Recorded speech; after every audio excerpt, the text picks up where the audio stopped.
Bienvenidos a Cuarto de Ensayo. Soy Dunia de Wind. Este cuarto es un espacio semanal de conversación y narración de temas que pueden ser de tu interés. Quédate aquí conmigo. Te invito a este espacio, a este rinconcito para pensar.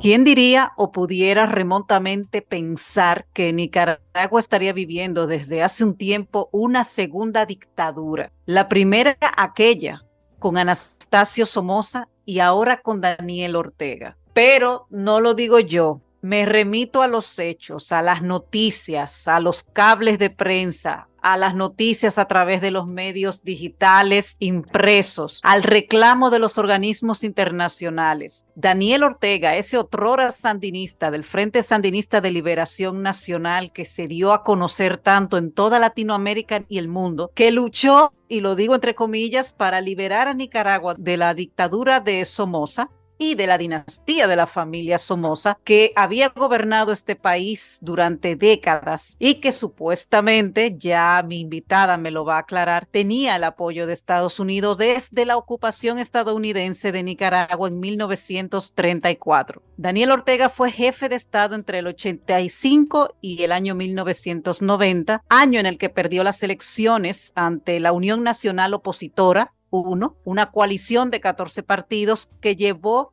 a la presidencia a Violeta Chamorro. Fue derrotado en las elecciones presidenciales de 1996 y el año 2001, pero triunfó en las elecciones del año 2006, realizadas el 5 de noviembre de ese año, y desde entonces ha sido reelegido también, quiero ponerlo entre comillas, en 3 ocasiones, en las elecciones del 2011, 2016 y 2021. Lo que se está viviendo en Nicaragua hace ya un tiempo con este hombre es una dictadura. Aquí me acompaña la periodista Jennifer Ortiz de Nicaragua Investiga. Jennifer, ¿cómo está la situación actualmente? Porque hemos visto tantos escándalos, tantas repatriaciones, gente nicaragüenses, más de 200 y pico de personas que Ortega ha decidido, así como que él es el dueño del país, echarlos a ustedes fuera de su propio país, quitarle la nacionalidad, cosa que es un asunto anticonstitucional, incluido el gran escritor y premio Cervantes en España, Sergio Ramírez. Jennifer, gracias por estar conmigo aquí en este cuarto de ensayo.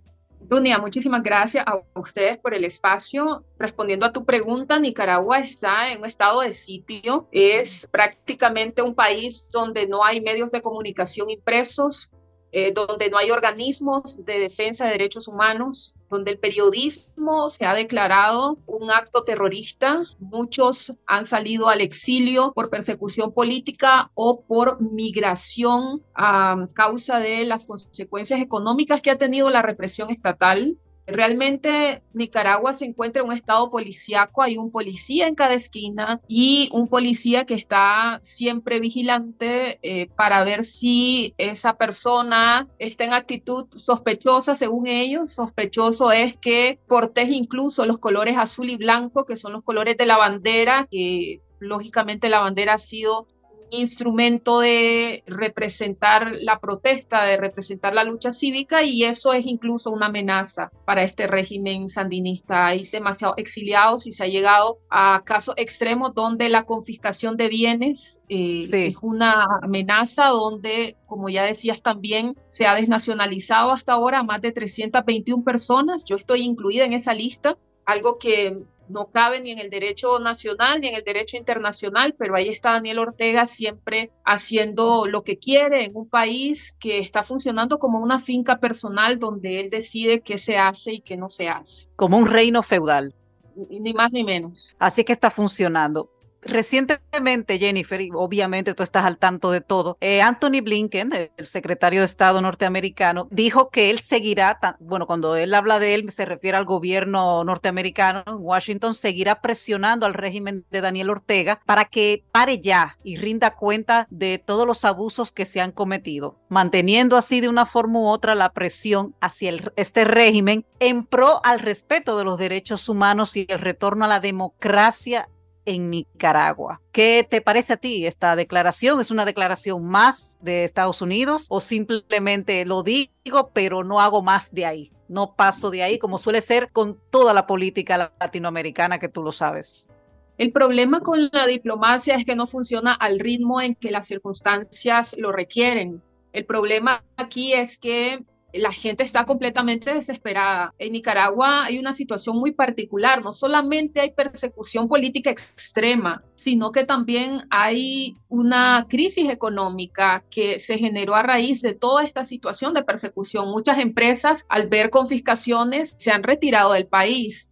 Muchos empresarios fueron apresados, los dirigentes gremiales de las organizaciones que aglutinan a los representantes de la empresa privada fueron apresados. Cuando la empresa privada ve eso, lógicamente lo primero que hace es salir del país o reducir las inversiones. Y lo que ha sucedido es que hay un desempleo enorme. La gente está ahogada, asfixiada de todas formas posibles. Entonces, cuando la diplomacia se toma demasiado tiempo, lógicamente que lo que hace la gente es decepcionarse de declaraciones como estas, que son muy frecuentes, pero que tardan en dar resultados. El 9 de febrero pasado, Sí, 222 presos así. políticos fueron Ujú. liberados, entre comillas, desterrados, confiscados, desnacionalizados, pero finalmente salieron de las cárceles, algo que no se creía posible. Aunque Estados Unidos negó que tuviera alguna implicación en esto, lo cierto es que lo que se conoce tras bambalinas es que sí hubo una negociación de Estados Unidos y que posiblemente está ligado a las sanciones económicas que el régimen ha recibido, varios de sus funcionarios, ¿verdad? Y de sus instituciones como la Policía Nacional han recibido por parte de Estados Unidos. Entonces es posible que sí haya algún tipo de presión que esté funcionando, pero está funcionando a un ritmo mucho más lento del que se esperaría o del que se necesitaría. Esos 222 presos políticos que fueron declarados apátridas, todos, no se quedaron en Estados Unidos la mayoría.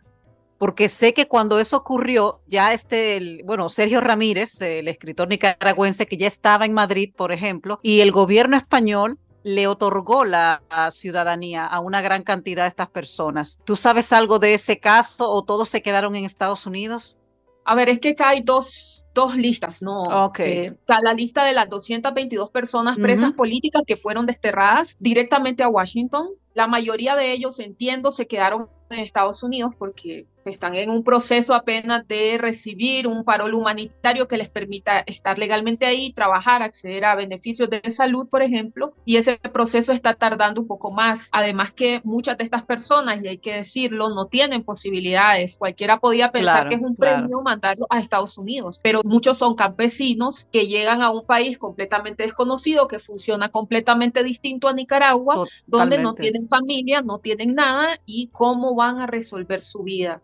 Y Ujú. luego está una lista de 94 personas que una semana después de la liberación de estos presos fue dada a conocer por el régimen sandinista y todos, voy a decir, porque así es, todos Sí, sí, dime. estábamos ya exiliados porque ya entendíamos que había una amenaza directa en nuestra contra por el trabajo que hacíamos. Entre ellos está Sergio Ramírez o está Sí, Yoconda Belli. Entiendo que muchos de ellos ya estaban ubicados en distintos países. En mi caso, yo estaba en Costa Rica, no sé dónde está Sergio Ramírez, entiendo que por su trabajo viaja mucho entre España y otros países, pero la situación era esa, ¿no? De los 94 sí hay más dispersión, porque ya estábamos en situación de exilio. entiendo. Tu caso, Jennifer, tú te fuiste hace un año y medio a Costa Rica. ¿Tú pudiste salir sin problemas? ¿De qué te acusaron?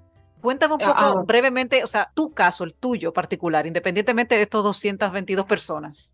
La nueva ola de persecución del régimen Ujú. sandinista empezó a finales de mayo de 2021 cuando apresó a ex financieros de la entonces extinta Fundación Violeta Barrios de Chamorro, Ujú. y a partir de ahí empezó una ola de arrestos de nivel masivo de Así es. una gran cantidad de personas, entre ellas 7 aspirantes presidenciales que estaban preparándose para participar en un proceso electoral presidencial que iba a haber a finales de ese año.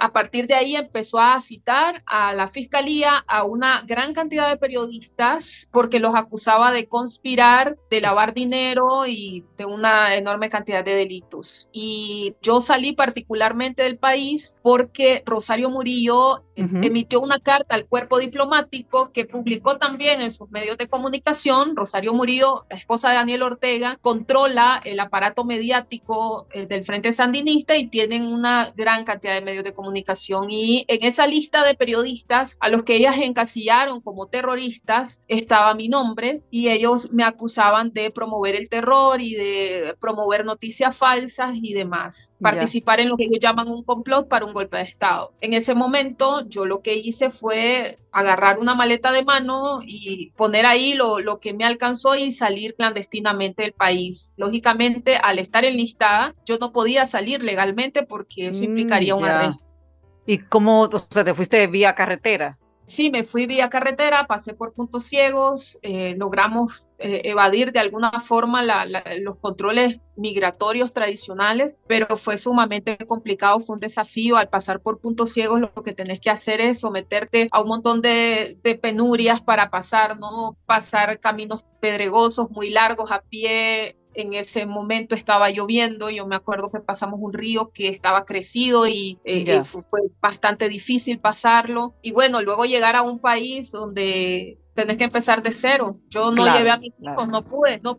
Por la situación de emergencia, yo no pude llevar a mis hijos, entonces me tomó 6 meses poder reunirme con ellos de nuevo, poder traerlos, y ese fue otro desafío que me tenía muy mal a mí a nivel personal, porque me los devolvieron varias veces de la frontera, no me permitían pasarlos, fue muy desafiante, pero al final se logró y lo agradezco mucho porque hay gente que hasta el día de hoy no se ha podido reunificar como familia. Increíble. Vamos a una pausa y regresamos en breve.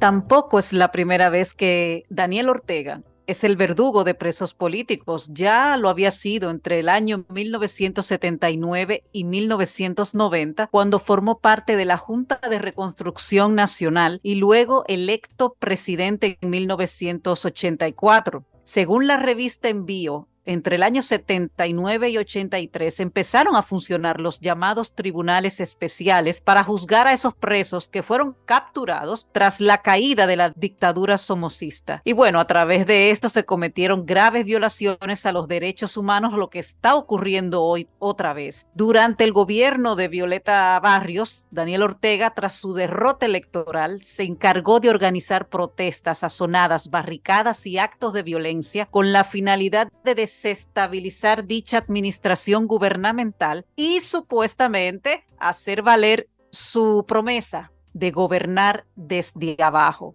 Jennifer, independientemente de que Ortega es un dictador consumado, ¿qué rol, y ya lo has mencionado en la parte anterior, pero cuál es el rol real de la esposa, que también es un personaje esta mujer? Yo creo que incluso hasta peor que Ortega. Dunia, para entender el papel de Rosario Murillo hay que irse muy atrás en la historia. Muy atrás. Cuéntame. Cuando hacías la introducción del programa, mencionabas que Nicaragua está en una segunda dictadura, pero realmente es una tercera dictadura, porque ya Daniel Ortega había dirigido una dictadura sandinista, una dictadura que incluso fue militar, porque en ese momento de la historia estábamos precisamente en la época del auge de las dictaduras militares y era muy normal ver de verde olivo a un presidente y ver con un AK a un presidente, como ocurría con Daniel Ortega en ese momento. ¿Qué sucede? Sucede que Ortega en esta primera dictadura sandinista entre 1979 y 1989 tenía muchísimo control del partido, era él la figura preponderante y Rosario Murillo sinceramente era una especie de figura decorativa o era alguien que ni siquiera aparecía dentro de los espacios de poder o de toma de decisión. Cuando Rosario Murillo empieza a destacar y a aparecer en los medios de comunicación como una persona que tiene tanto control y que a partir de esa fecha empezó a ganarlo en 1998, cuando su hija,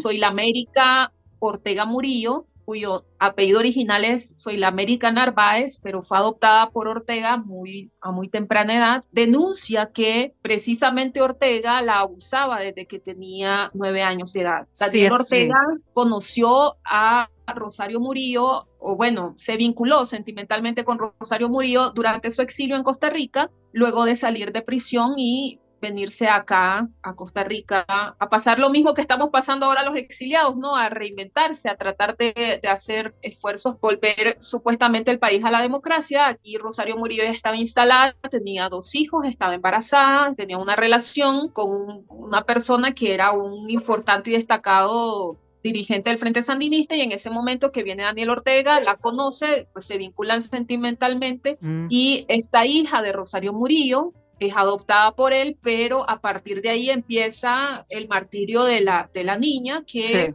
se convierte en víctima de abuso sexual de Ortega desde ese momento hasta que cumplió la mayoría de edad. Y ella lo ha descrito en una acusación muy larga. Cuando uno lee esa acusación con unos detalles impresionantes, uno realmente quiere ir a bañarse porque se siente agredida también. Y a partir de entonces fue que empezó el poder de Rosario Murillo. Lo que ha dicho Soy la América es que al parecer su madre la cambió por poder, le dijo a Daniel Ortega que lo iba a apoyar a cambio de que ella tuviera cada vez más espacio, y así es como ha sucedido, ¿no? Lo que ha pasado es que a partir de esa fecha Rosario Murillo empezó a tomar el control, incluso a cambiar los colores del sandinismo, que aunque prevalece la bandera roja y negra, los colores promocionales y demás son colores extravagantes, rosado chicha, fucsia, celeste, amarillo, etcétera, que son el toque particular de Rosario Murillo, y Rosario Murillo teniendo el control casi absoluto del partido ahora. Y me comentaste también en la pausa anterior que ellos tienen medios de comunicación, periodistas pagados obviamente por esta tercera dictadura. ¿Y cómo se sienten los demás que ejercen esta profesión y que todavía no han podido salir de allí? Porque sé que él ha cerrado medios de comunicación. Yo viví muy de cerca cómo cambió el panorama de medios de comunicación en Nicaragua, porque justo estaba empezando yo mi carrera cuando Daniel Ortega retoma el poder en 2007. Y yo me acuerdo, en ese momento la mayoría de medios eran independientes y había 2 medios de comunicación del sandinismo que eran del partido, y que era Radio Ya y Canal 4, y trabajaban con unas limitaciones enormes, no tenían ni vehículos en que transportarse, o tenían unos vehículos bastante desfasados y unos equipos también bastante desfasados, y repentinamente cuando Daniel Ortega llega al poder, lo primero que hace fue comprar Canal 8, y donde yo trabajaba en esa época, yo me acuerdo que lo primero que hice fue poner mi renuncia en ese momento, y luego empezó a comprar otros medios de comunicación o a otorgarse licencias a través de Telcor, que es el ente regulador, a sus mismos hijos. Los medios de comunicación en Nicaragua ahora están al revés, no hay pocos medios independientes o ninguno ya, o sea, a nivel tradicional, como con una antena funcionando para emitir en radio y televisión, hay 2 o 3 medios de comunicación que todavía lo hacen, pero que han neutralizado completamente su línea editorial porque han sido asediados, amenazados y perseguidos fiscalmente. Y de ahí la mayoría de medios independientes que nos atrevemos a publicar investigaciones o a hacer periodismo realmente crítico, etcétera, estamos exiliados porque no hay otra forma de hacer periodismo real que no sea esa. Hay muchos periodistas que están dentro de estos medios de comunicación que en un principio creyeron que era una oportunidad quedarse ahí porque estaban pagando 2 o 3 veces más de lo que normalmente pagaban hasta esa época en que Daniel Ortega empezó a acaparar estos medios de comunicación, pero que al ver cómo se radicalizó todo a partir de 2018 y los actos de terror que el régimen ha cometido, quisieron salir, pero ya no pudieron, porque esto es como una mafia. Una vez que vos entras, no podés salir sin resultar perjudicado de alguna manera o apresado. Yo he conocido casos de periodistas del oficialismo que les han retirado el pasaporte, no pueden salir del país y están prácticamente bajo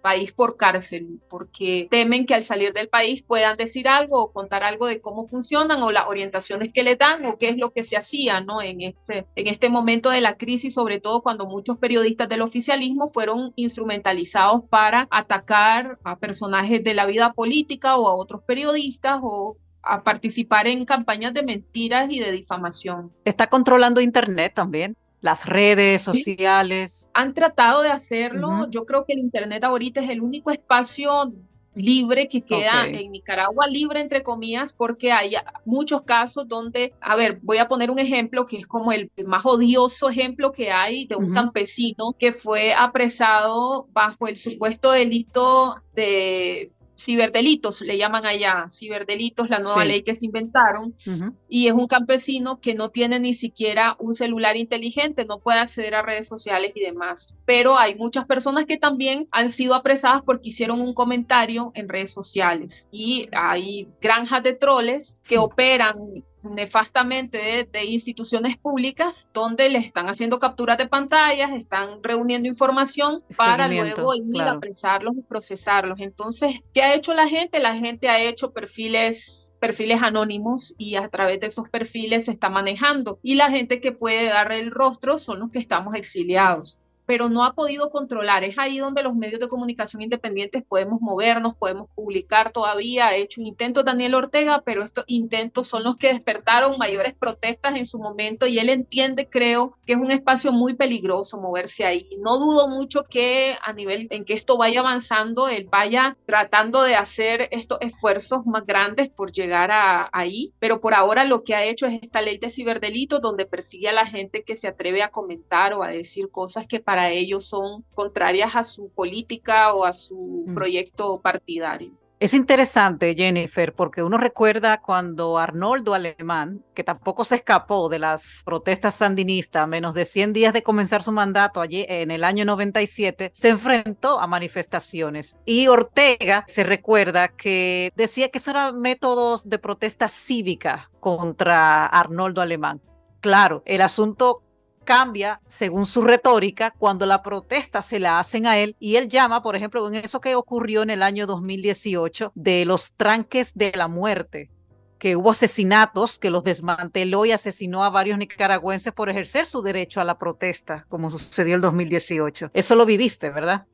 Sí, claro, es que yo creo que aquí la historia le está dando una bofetada a Daniel Ortega, Totalmente. porque ¿por qué surgió la contrarrevolución? Porque muy pronto muchas personas pudieron darse cuenta que Ortega lo que estaba haciendo es aquella famosa frase de la canción, quítate tú para ponerme yo. Inmediatamente que ellos sacaron a Somoza del poder y a sus Ujú. funcionarios y a sus testaferros y demás, lo primero que hicieron fue irse a meter a las casas más ricas, a las casas de esas personas que huyeron, bañarse en sus bañeras, acostarse en sus camas lujosas, comer las cosas de su refrigerador y apuntar esas propiedades y esas joyas y esos bienes como propios. Entonces mucha gente se dio cuenta que lo que querían nada más era tener el poder y el dinero que tenía Somoza y no realmente ese proyecto político que vendieron de la justicia social, de la reivindicación de los derechos de los pobres. Esto quedó pronto completamente en evidencia. ¿Y qué es lo que pasa ahora? Que todo lo que se está haciendo es lo que hizo en alguna forma Daniel Ortega en su momento. Las protestas que él hacía en su momento, ahora él las considera actos de golpismo. Los proyectos políticos que han surgido o las organizaciones que en su momento también el Frente Sandinista promovió, él las considera actos de vandalismo o actos de terror.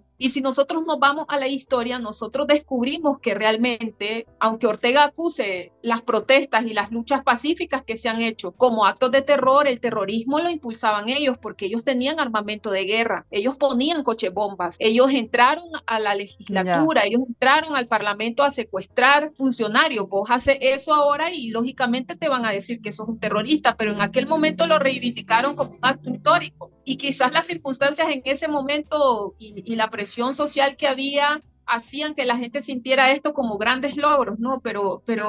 Eso contradice la historia de lo que Ortega en su momento decía. Entonces, nada, a mí me parece que la historia está desenmascarando, poniendo cada cosa en su lugar, como suele hacerlo siempre en la historia, y diciendo quién quería qué cosa realmente. Y Daniel Ortega pasó de ser un guerrillero que no tenía nada, que en su libro Exacto. Epopeya de la Insurrección, Ujú. Humberto Ortega, hermano de Daniel, cuenta cómo dos hermanos de ellos murieron de hambre por la gran precariedad que vivían, ahora ser una familia multimillonaria que uno se pregunta de dónde salió ese dinero, si nunca han trabajado. O sea, uno ve el récord de Daniel Ortega y nunca tuvo un trabajo formal, y Rosario Murillo solamente fue secretaria del diario La Prensa, y de ahí no hay nada más que uno pueda decir, bueno, de aquí surgió la fortuna de esta gente. Y lo otro que está relacionado a tu pregunta tiene que ver precisamente con el hecho de que el Frente Sandinista ha sido un partido que nació de la guerrilla, Ujú, que ujú. tiene formación subversiva, Sí. y durante todos los gobiernos que hubo antes, en ese que le llamaron periodo democrático, que fueron 16 años de gobiernos liberales, nunca hubo un presidente que realmente tuviera las agallas de ponerle un alto al Frente Sandinista. ¿Por qué? Porque el Frente Sandinista impulsaba el terror. Cuando recién doña Violeta Barrios de Chamorro asumió el poder, él secuestró gente, funcionarios públicos y Ujú. demás, él motivó protestas violentas donde realmente quemaban instituciones públicas, quemaban bienes del Estado, vehículos y demás, y los presidentes que habían no podían contra eso, era muy difícil para ellos poder manejar esa situación. Y el mismo Ortega ha declarado que Muammar Gaddafi, por ejemplo, era uno de los que financiaban esas protestas,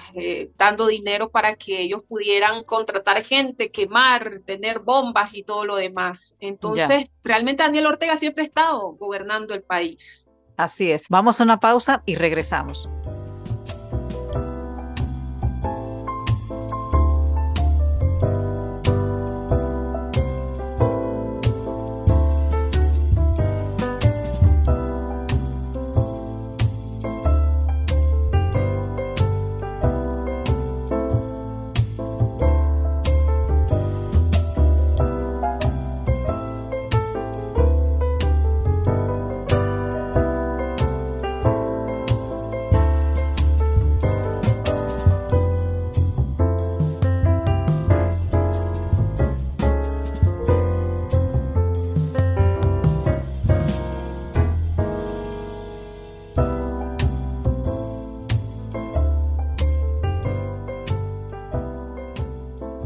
Jennifer, en la pausa anterior dijiste algo que quiero, y te lo iba a mencionar. Durante todos estos periodos políticos en Nicaragua, que me hablaste que hubo 16 años de cierta libertad, muy diferente a lo que se está viviendo hoy, ¿por qué nadie ha enfrentado a este hombre? De los políticos que han pasado, ¿por qué? ¿Por qué nadie ha querido hacer desaparecer ese partido que el Frente Nacional? ¿Por qué nadie le ha podido dar frente a este señor?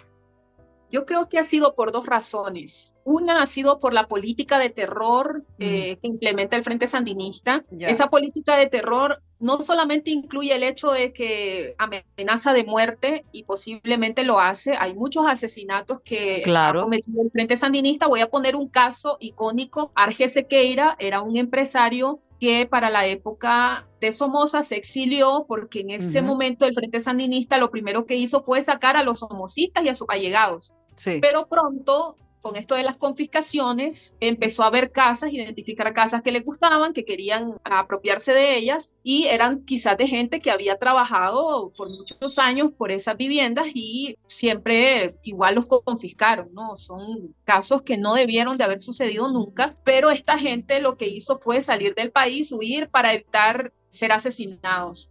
Arge Sequeira en 1990 regresó a Nicaragua cuando ganó doña Violeta, creyendo que el nuevo gobierno iba a representar la recuperación de estas propiedades. Sin embargo, fue muy difícil para doña Violeta poder enfrentarse a la furia del Frente Sandinista, y Arge Sequeira estaba haciendo reuniones con el gobierno para tratar de recuperar estas propiedades, de hacer una lista de las propiedades y de los afectados, y lo que pasó fue que lo Ujú, asesinaron.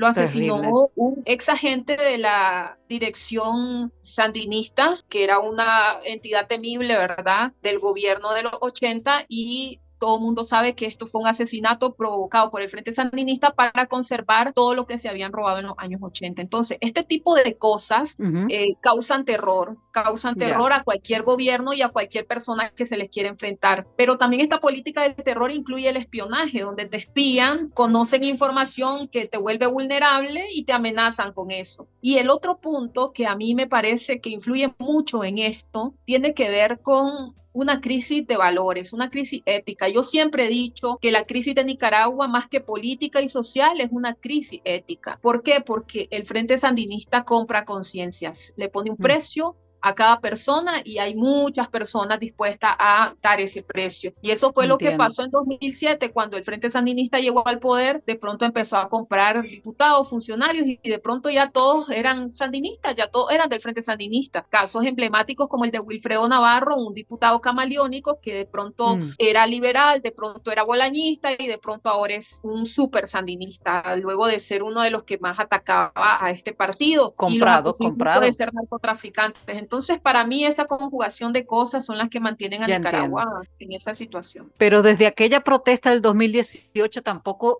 la sociedad del pueblo ha vuelto a protestar por ese mismo miedo a este grupo de mercenarios, porque vamos a decirlo claro, lo que es el Frente Sandinista es un grupo de mercenarios y tú lo sabes mejor que yo. Independientemente de eso que ocurrió en el 2018, no se ha vuelto a lanzar el pueblo a la calle a exigir una renuncia, una dimisión, un derrocamiento. Claro, es un hombre que tiene la policía, el ejército comprado, todo bajo su... En el 2018 hubo muchas protestas, centenares de protestas, como yo nunca las había visto en Nicaragua. Protestas enormes de kilómetros y kilómetros de personas. ¿Qué pasó? Pasó que Daniel Ortega, y está documentado por organismos de derechos humanos internacionales como la ONU, como la CIDH, el régimen de Ortega envió francotiradores y mataba gente allí.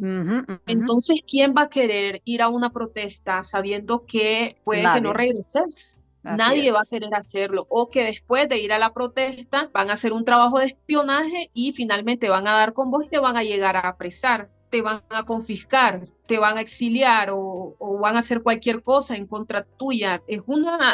Realmente es un régimen de terror el que se ha impuesto en Nicaragua. Y a eso se ha sumado la blandengue oposición que existe en el país, una oposición que desafortunadamente ha visto más por sus intereses personales y particulares, estaban teniendo una pugna de poder, una pugna de protagonismo, que quién era el presidente, que quién era el que tenía el control, que qué logo iba primero, antes de enfocarse en lo que realmente estaba pasando, una situación de emergencia donde estaban asesinando gente, donde estaban haciendo todas estas labores de persecución y amenaza, y bueno, pasó lo que pasó, ¿no? Que uno no quiere que estas 200 y pico de personas hayan sido arrestadas, y ahora, bueno, queda el gran reto, ahora que salieron estos líderes de oposición, que es el gran reto de hubo aprendizaje, se aprendió de todo esto, o vamos a volver a la misma situación de siempre, de pelearnos por puestos, de pelearnos por poder o por financiamiento, por lo que sea, y hacer lo que realmente toca, un deber cívico, un deber patriótico de enfrentar a este régimen y de una vez por todas acabar con esta organización criminal que se ha apropiado del país en los últimos 40 y pico de años. Pero que tampoco los organismos internacionales que viven pegando el grito al cielo sobre todas las situaciones que hay,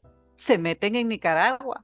Porque es imposible, o sea, es difícil pedirle a la ONU que llegue o a la CIDH que llegue si el régimen está ahí espiando en las fronteras y viendo quién entra y quién sale y decidiendo, a menos que hagas una intrusión militar, pero eso en esta época es impensable, o sea, no estamos en la Guerra Fría cuando llevaron a Estados Unidos, sacó a Noriega de Panamá, es muy difícil pensar en algo como eso ya en esta época, ahora que hay instrumentos internacionales. Lo que se espera es que un régimen como este actúe precisamente confiado en que estos instrumentos internacionales creen más en la diplomacia. Desafortunadamente es que, ¿qué más se puede hacer? Cuando uno piensa en una guerra, realmente hay que pensar en las consecuencias que tiene una guerra. Claro. Va más allá de todo lo que nosotros podemos pensar, ¿no? Podemos pensar, hay una guerra, van a sacar a Ortega a la fuerza y ya, pero no es así. Va a morir un montón de gente, va a haber subdesarrollo, va a haber un caos enorme que va a costar reconstruir después. Entonces, realmente es muy difícil pensar en una solución cuando hay un régimen tan autoritario y tan dispuesto a todo como ha sido Ortega. Para mí Ortega va a quedar en la lista de los peores criminales de la historia, y de hecho el mismo Papa Francisco lo dijo y lo comparó con Hitler. Hitler es el ser humano más despreciable que cuenta la historia. Ahí está Daniel Ortega al lado de él, pues siendo comparado con semejante personaje oscuro. Bueno, y ya que tú haces mención del Papa, también la Iglesia se ha visto amenazada por este régimen. En Nicaragua Investiga, tu periódico digital, hay un reportaje muy interesante que dice la Iglesia sandinista, lejos del Papa y cerca de Ortega, porque incluso tengo entendido que leí recientemente, creo que fue la semana pasada, que hubo un sacerdote que también ha sido expulsado del país. O sea, este hombre es con todos los poderes, vamos a llamarle así porque es un poder en todos los países latinoamericanos, para bien o para mal, eso independientemente de todo, también va contra esta gente.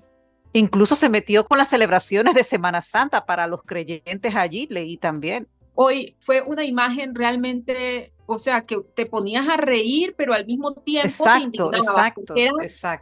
Era tan extraño ver cómo un Jesús de estas Judeas tradicionales que se hacen en todos los países, un Jesús salía corriendo con la cruz a cuestas de unos policías de Nicaragua. Es decir, no hay nada más gráfico que eso. ¿Qué pasa? Que esto también le quita la máscara a Daniel Ortega. Daniel Ortega ha usado a la iglesia a su conveniencia. Si todos los historia, dictadores lo usan, todos los dictadores, tú sabes que... Sí, de nuevo, si nos vamos a la historia, vemos cómo el cardenal Miguel Obando y Bravo, que en esa época era el arzobispo de Managua, era llamado por los guerrilleros sandinistas para interceder por ellos ante el dictador Somoza cuando ellos cometían alguno de estos actos de terror y necesitaban negociar con el somocismo. Y en ese momento ellos consideraban que la iglesia era aliado de ellos. Pero cuando ellos llegan al poder y cometen los mismos crímenes que Somoza y la iglesia les dice qué pasó y les critica, entonces ahora ellos se declaraban enemigos de la iglesia y decían que el Estado era laico y que la iglesia no iba a ejercer ningún poder sobre ellos y no sé qué. Y luego, cuando ellos pierden las elecciones y hacen 4 intentos por regresar al poder, de pronto vemos a Daniel Ortega, que se declaraba ateo con esta teoría del marxismo-leninismo y demás, bautizarse bajo la iglesia católica, casarse bajo la iglesia católica. Ahí lo vi. Y no solo eso, pedirle perdón a la iglesia católica por muchas cosas que ellos habían hecho durante esta primera dictadura sandinista, lo que incluyó incluso un montaje contra un padre que se llamaba Bismarck Carballo, al cual lo acusaron de unos actos sexuales ahí, lo publicaron con fotografías desnudo en los medios de comunicación del sandinismo y demás, y lógicamente e irónicamente este padre ahora es aliado de ellos. Pero ¿qué ha hecho el Frente Sandinista? Crear una iglesia paralela. Ellos prohibieron toda actividad religiosa de la iglesia tradicional, pero en cambio montaron sus propias... Montaron su negocio como otro negocio paralelo a lo que ya es también, independientemente de todo, a lo que es la iglesia tradicional. Y vi también que está todo el país militarizado por completo, que salió, he visto varios medios para la gente que se desplazan, aquellos que pueden desplazarse a otros puntos para estos días de asueto, totalmente un campo minado, como lo titularon en tu periódico. Es increíble, uno abre el Waze en Nicaragua y lo que ves es policías. El Waze es la aplicación esta de las carreteras allí. Correcto, sí. Okay. Entonces uno dice, esto es increíble, o sea, hay como un policía por cada habitante y es tan absurdo porque ha crecido la delincuencia y lo que ha pasado es que los policías están destinados a hacer actos de persecución política, no a reducir la criminalidad. Mientras Ortega apresa gente que ellos consideran de riesgo político, están las cárceles siendo desalojadas de criminales comunes, violadores, asesinos, asaltantes, ladrones, están saliendo y esta es la consecuencia. No, las calles están llenas de policías, pero eso no representa seguridad. Por el contrario, los principales agresores, los principales criminales son los policías. Vos vas en una calle en Nicaragua, un policía te detiene y lo primero que te dice es desbloqueame tu teléfono y vos se lo tenés que desbloquear y hay muchas denuncias de gente que ahí mismo el policía les quita el teléfono y los manda a su casa sin teléfono.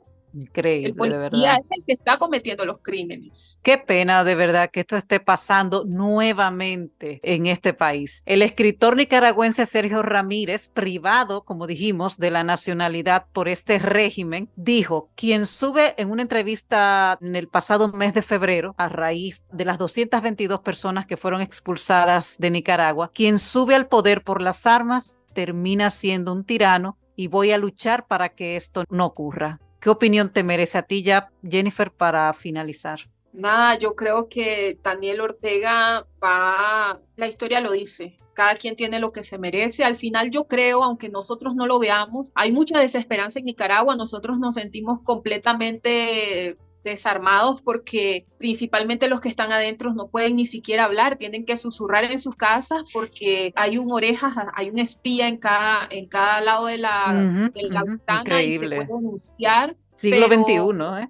pero a pesar de que nos sentimos así, tan indignados y tan impotentes, cuando nosotros los vemos a ellos a profundidad, nos damos cuenta que ellos están tan presos como nosotros o peor. Sus hijos no pueden salir del país, ellos no pueden disfrutar su fortuna. Antes de toda esta crisis, Camila Ortega, Laureano y los demás hijos se iban a Francia, a París, a vivir la gran vida, a disfrutar esa fortuna que habían extraído del erario público y ahora ellos no pueden salir del país. Ni siquiera pueden salir de ese búnker que es su casa porque ellos tienen temor de que algo pueda sucederles. De que haya Entonces, represalias de sí, cualquiera, cansado, harto Daniel de Ortega no sabe, tanta... y Daniel Ortega vive con el miedo enorme de que la liebre le puede saltar por cualquier lado. Vimos cómo Exacto. su ministro de Relaciones Exteriores, su representante, perdón, ante la Organización de Estados Americanos, Arturo Macfields, de pronto en una sesión de este organismo a nivel mundial, en una transmisión internacional, se le volteó y le dijo que era un dictador y le dijo todo lo que todos queríamos decir.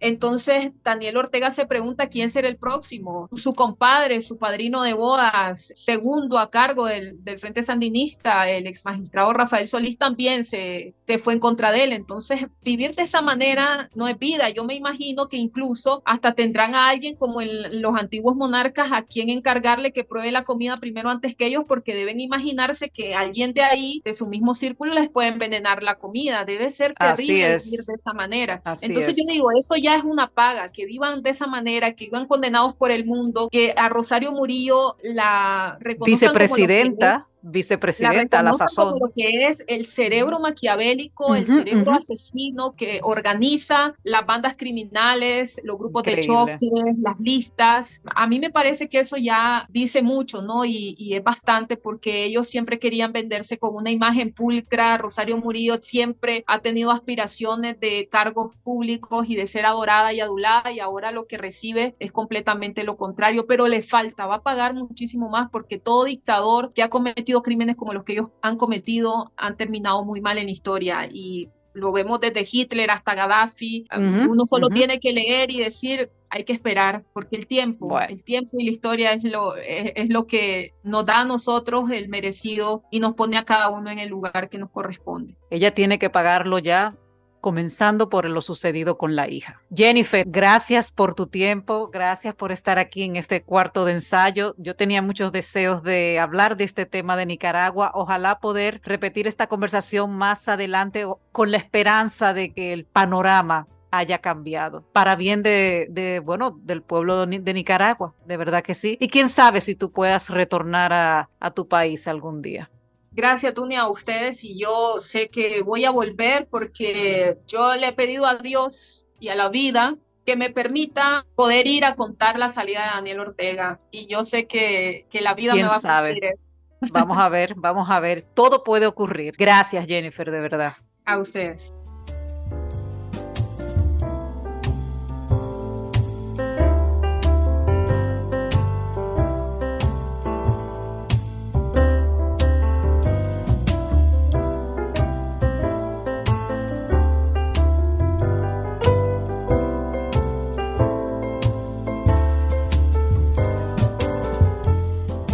Sé que quien sube al poder por medio de las armas termina siendo otra vez tirano y voy a luchar para que esto no ocurra. Mi lucha es por la democracia, por darle a Nicaragua una salida pacífica, una transición que tiene que venir. No hay otra salida más que la transición hacia la democracia. Estas fueron palabras del conocido escritor y activista nicaragüense Sergio Ramírez, quien vive en Madrid, en una reciente entrevista que le realizó el periódico El País. Ojalá que haya un cambio y que sea pronto. Gracias por estar aquí. en este cuarto de ensayo, en este rinconcito para pensar.